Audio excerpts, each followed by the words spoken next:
yoo lafaa kaane waan feene ta'uudhaaf waan feetan ta'uu dandeessanii asiin doktara asii aalima ta'uu dandeessan mee ammaan tana doktor Zaakir Abdul Karim Naik hafidhahullah waraa wahi arabaa inni arabaa jaalawwan kiyya hindiidhaa bar afaan arabaan beeku bar afaan arabaan beeku inni yeroo dubbatu ammas ajallakumullah ni gingisaa hubar garuu isa dhaabdee unlimited ni gingisa ana arabaa miti marre jee dhaabbatee laha doktora qaamaa ta'uu fedhe eeganaa fadiilati sheekh Ahmad Diidaat rahmatullahi alayhi rahmatan waasi'a yeroo agaru namticha kanaan ta'uu fedhaa je namticha kana inni duraan doktora South Africa guddoo tokko akka isaa ta'uu fedhe heart surgery qaddoo xigganaa qalbii namaa godhu isa san ta'uu fedhe la kanaan ta'uu qaba jee isa irratti ilaallate ka gingisu bar jaalowwan kee islaama maqaan kee eenyu jetteen Zaakir jechuu hin danda'u bar Zaakir ja ni gingisa ga garuu yeroo inni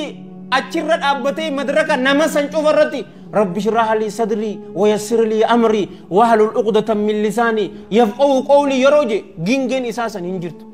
hin gingisu yeroo si wajji haasa'u ni gingisa yeroo madraka irratti bahee gorsa waa'ee rabbiitii fi waa'ee rasuulaa sallallahu alaihi wa alihi wasallam haasa'u hin gingisu oduu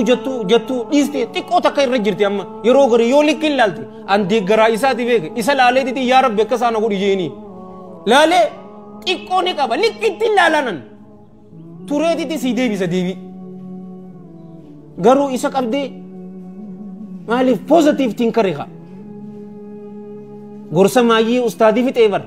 namtichi doktortichi masrii san waa shan ifin ja'a hin jenne achi keessa allahan jalla jalaal nagar gara na cinaa jira yoo jette si cinaa jira ga tuni bar hadith rasulati bar sallallahu alaihi wa alihi wa sallama kama fil hadith alladhi rawahu al imam muslim fi sahih rahimahullah wa akrama min hadith abi hurairah radiyallahu an wa fi ajkaza wasta'in billah wala ta'jaz